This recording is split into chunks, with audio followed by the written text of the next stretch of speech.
Est-ce que tu devrais filmer en 24, 30 ou 60 images par seconde? Pour vrai, moi, je m'en fous. Le plus important, c'est que tu fasses un choix et que tu t'y tiennes. Personnellement, je filme absolument tout en 30 images par seconde. Parce que j'ai commencé comme ça au collège en 2012 et j'ai juste jamais changé.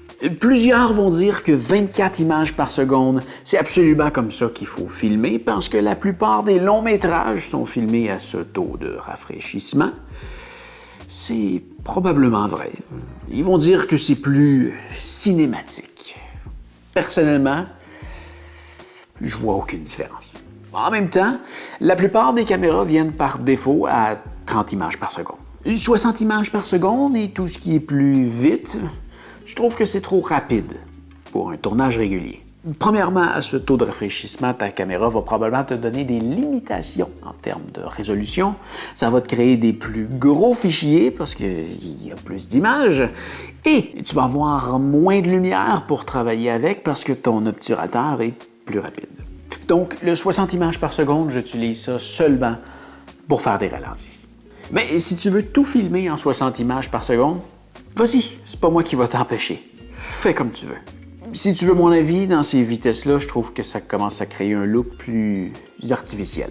Là, je vois une différence, j'aime moins ça. Mais si toi, t'aimes mieux ça comme ça, vas-y, vas-y.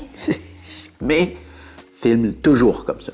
Donc, 24, 30 ou 60 images par seconde, prends ce que tu veux, mais le plus important, c'est que tu filmes toujours avec le même taux de rafraîchissement. Le problème, si tu tournes tout le temps avec des taux de rafraîchissement différents, c'est que quand tu vas vouloir montrer des archives d'un de tes anciens projets, si tes deux projets n'ont pas été tournés dans le même taux, tu vas avoir de la difficulté à joindre tes images dans ton projet.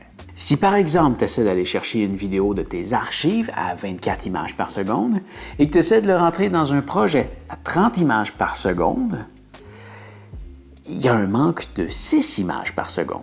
Alors, ce que ton logiciel de montage vidéo va faire, c'est qu'il va doubler 6 des 24 images à chaque seconde.